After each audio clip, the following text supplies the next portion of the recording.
Welcome to KU Padashala.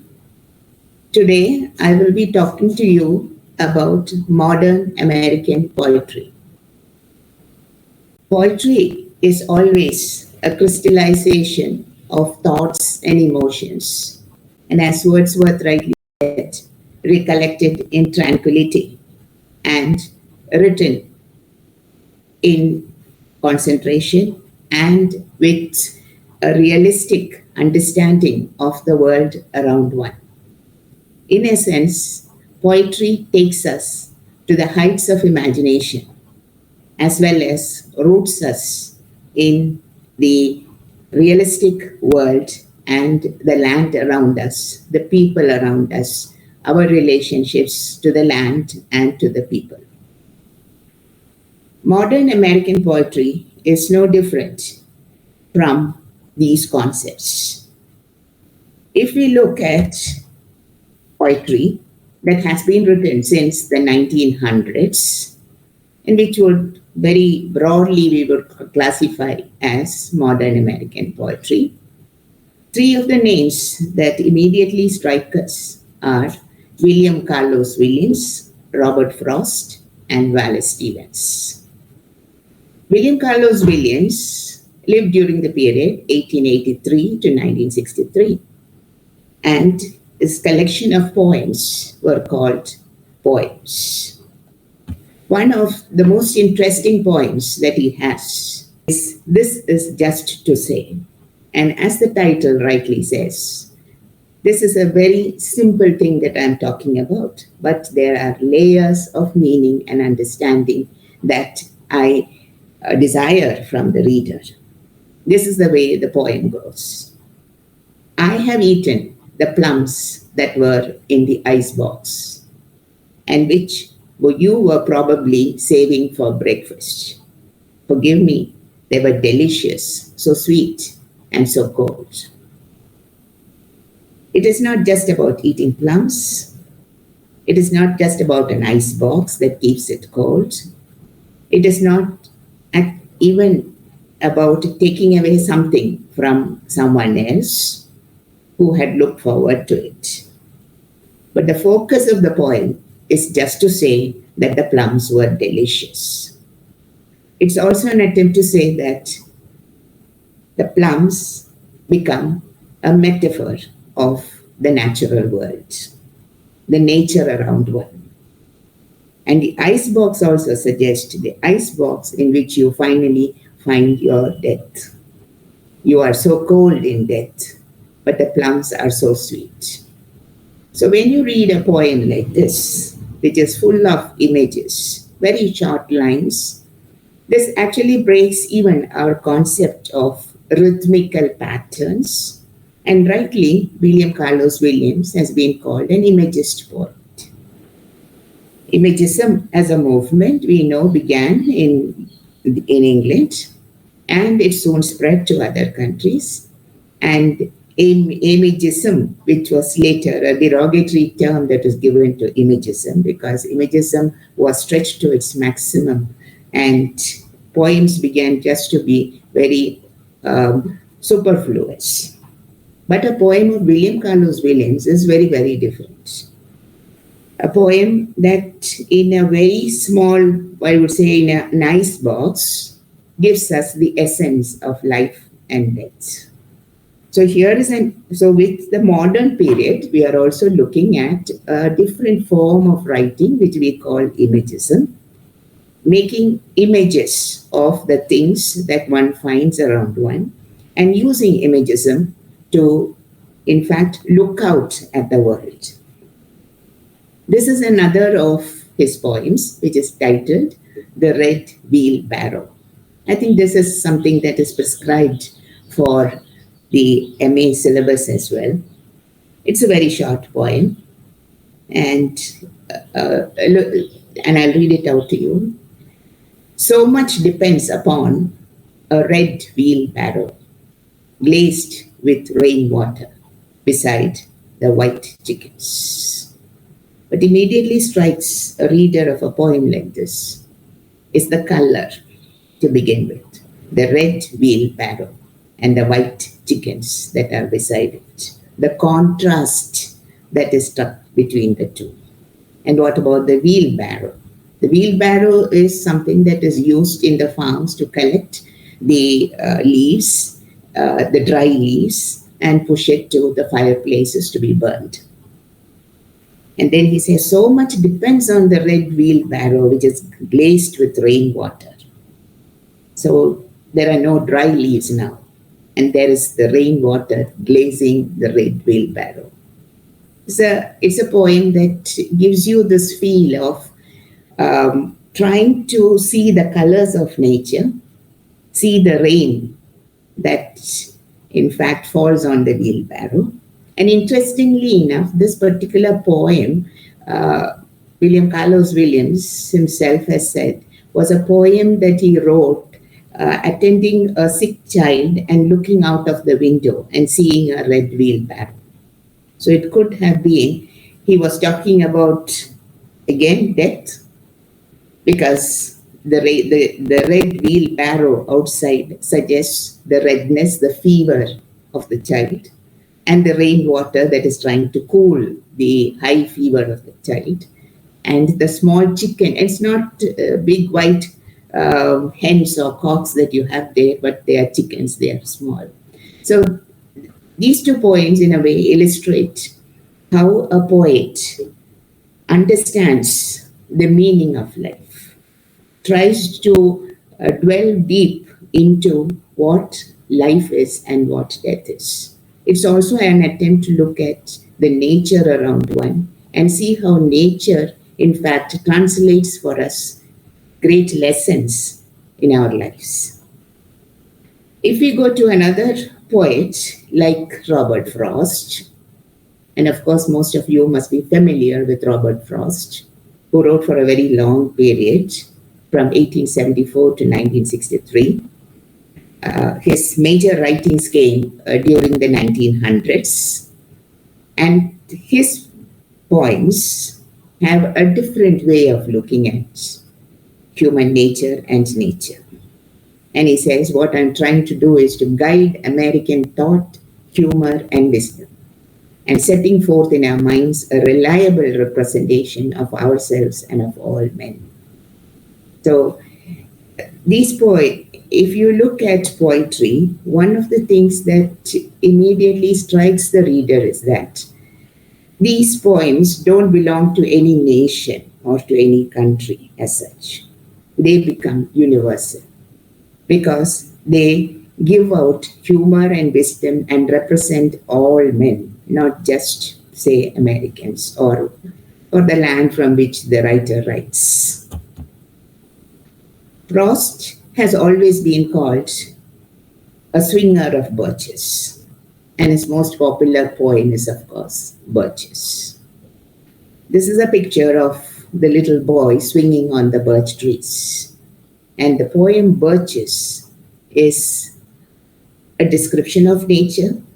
It's a description of childhood pleasures. It's a description of what you see around one on a farm. It is also a description of how human love and human life are welded together. Where there is no love, there is no life. And where there is no life, there is no love. Again, the poem roots itself in the earth. As you can see, the birch tree is very firmly rooted in the soil, but the branches are up there above the soil and almost hugging the sky, as it were. It's almost a part of the landscape. Frost is a poet who has, we would say, rooted himself in the soil. He's full of realism, and he is also a poet who has gone up into the world of imagination, full of the symbolic. So here we are moving a little away from imagism to another movement called Symbolism, which originated in France, and where symbols became a kind of, a modified metaphor for many of our activities, our thoughts, and our emotions. Here, the little boy swinging on the swing is symbolic of life, where you are hung. You are hung on the branches. You are hung between reality and imagination. Without imagination, you cannot live. You have to come back to reality if you are to live. There is another poem of Robert Frost, which is called The Wild Grapes. Here, a little boy goes into the woods, sees the birch tree, and on the birch tree there are vines of grapes and grapes up there on the birch tree.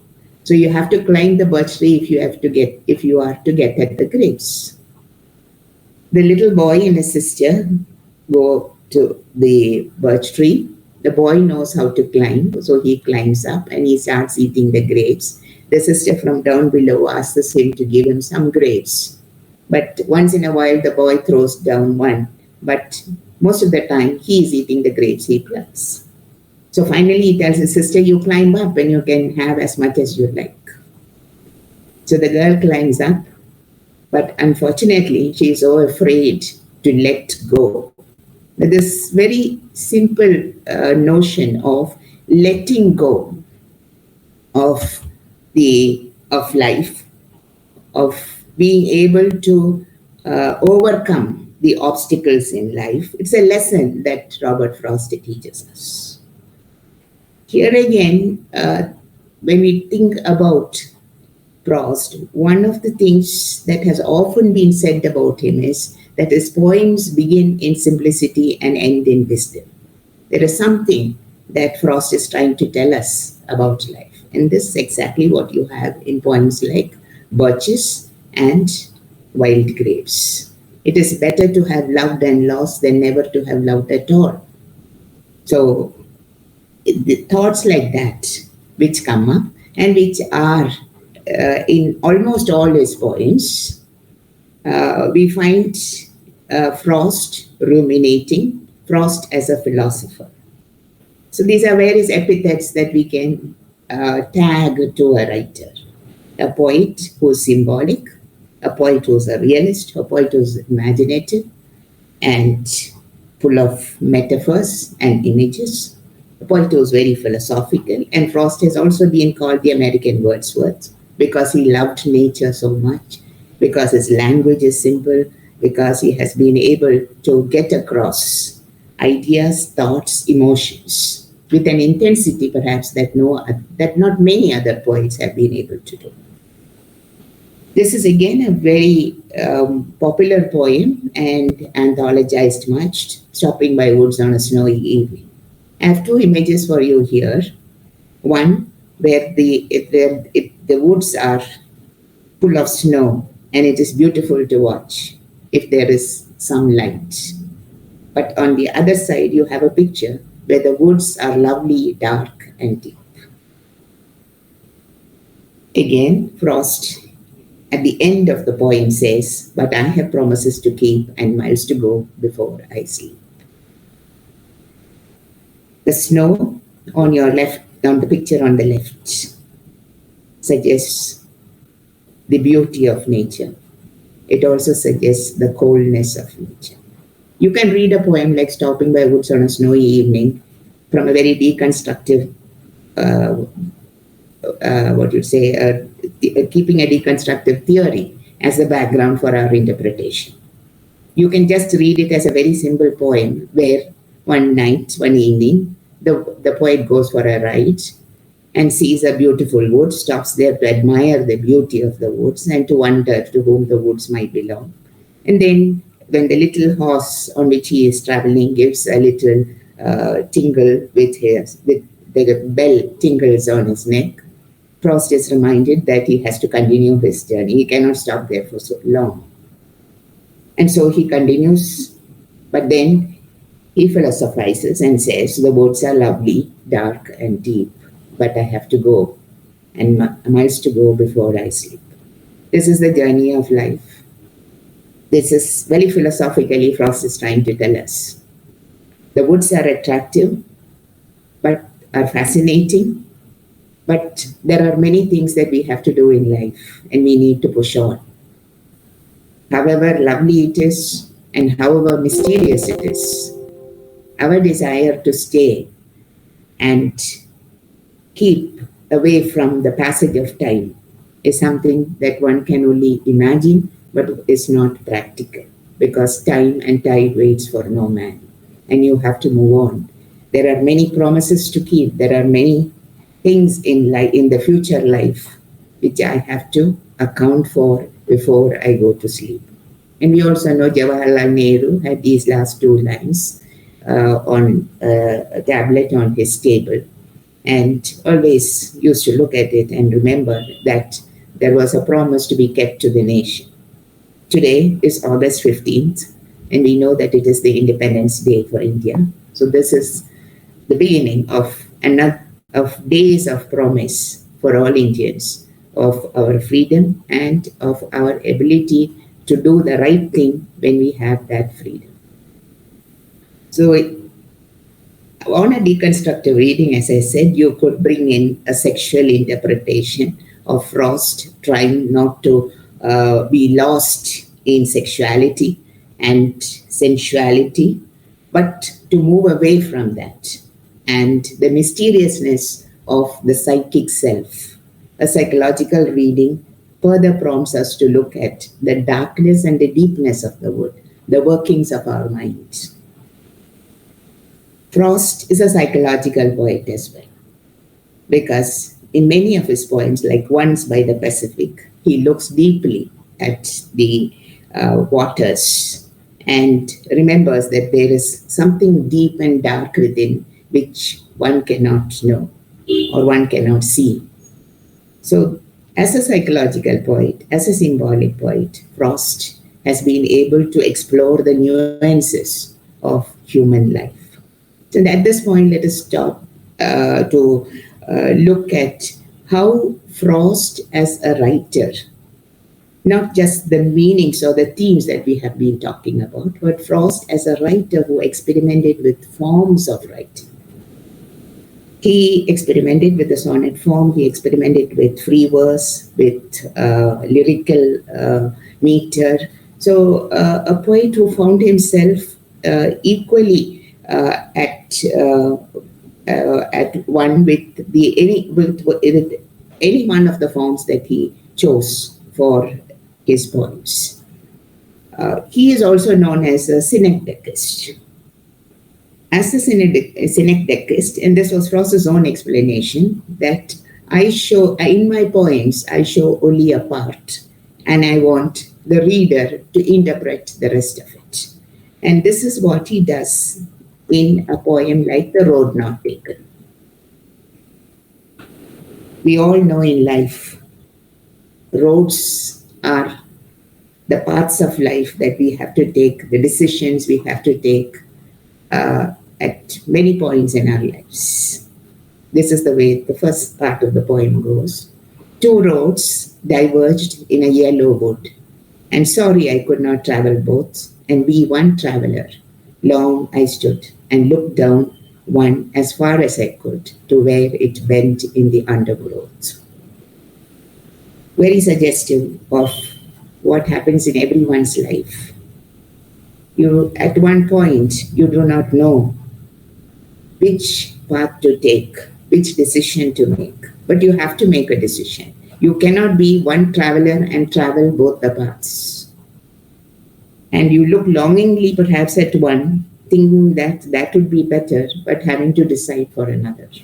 Very philosophical, but at the same time, if you look at the way the poem is written, look at the three lines in between which starts with the word and. And we know and is always a word that takes you on and on, takes you that this, and this happens in life. So it's almost like the road is also the journey. The road is also the yellow wood on which you have to make your mark, the leaves, the yellow leaves that are on the pathway. So Another poem like Mending Wall. Something there is that doesn't love a wall, that sends the frozen ground swell under it and spills the boulders in the sun.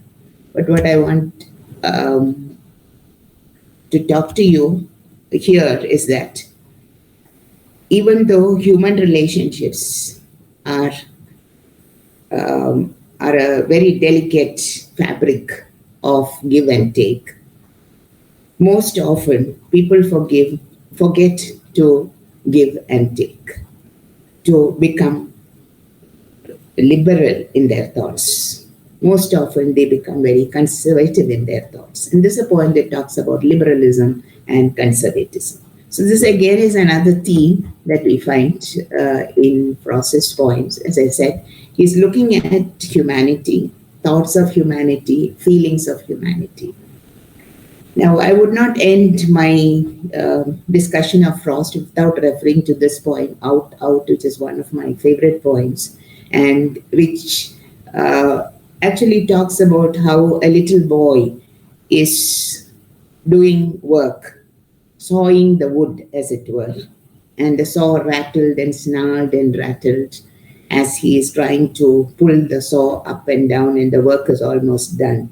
And his sister is nearby telling him, let us go for supper.